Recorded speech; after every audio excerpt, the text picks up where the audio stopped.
जा यार सब अखिन जा ठार सब अबू बकर उमर उस्मान अली। नारे तकबीर, शान सहाबा, मकाम सहाबा, किरदार सहाबा, अंदाज सहाबा।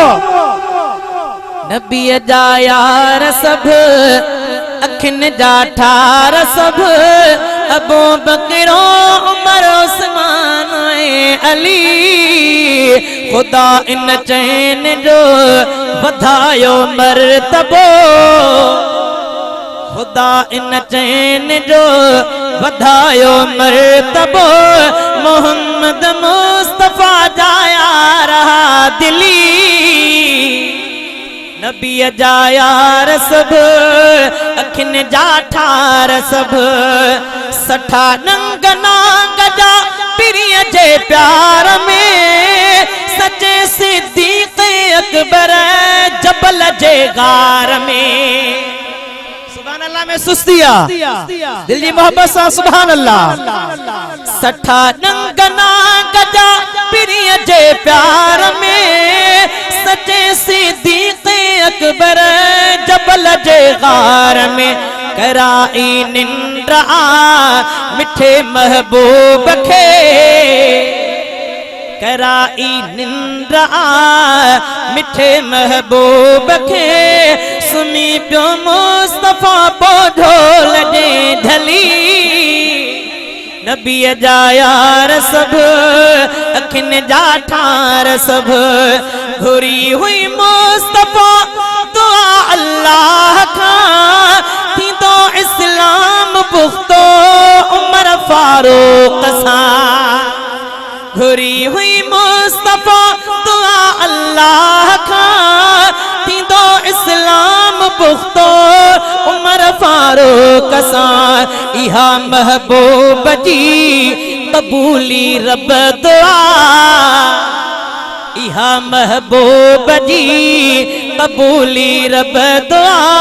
पढ़ो कलमो उमर महबूब सा मिली।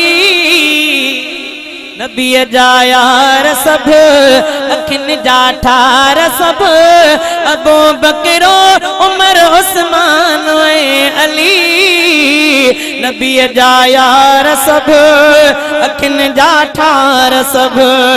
नबी निर्मल जो न्याणो सखी उस्मान थियो जो शहीद पढ़ंदे मिठो कुरान। नबी निर्मल जो न्याणो न्याणो न्याणो। नबी निर्मल जो न्याणो सखी उस्मान थियो जो शहीद पढ़ंदे मिठो कुरान। ऐं रोज़े सां हुयो शहादत जे महल। ऐं रोज़े सां हुयो शहादत जे महल। मिली तंहिंखे शहादत वाजो भली। नबी जा यार सब अखिन जा ठार सब अलीयुल मुर्तज़ा खुदा जो शेर। किलो खैबर जो क्यों फतह जे दिलेर। अलीयुल मुर्तज़ा खुदा जो शेर। किलो खैबर जो क्यों फतह जे दिलेर। मुजाहिद मर्द गाजी मारियो मरहब खया। मुजाहिद मर्द गाजी मारो मरहब खया। एड़ो मुर्शिद मिलो किस्मत वही खुली। नबी जा यार सब अखिन जा ठार सब चैन सा प्यार कर अमानुल्लाह सर की। दुनिया उक़बा में थींदी वडी पंहिंजी पुत्र की। चैन सा प्यार कर अमानुल्लाह सर की। दुनिया उक़बा में थींदी वडी पंहिंजी पुत्र की। चैन जे शान तां बचा घर घोर करे।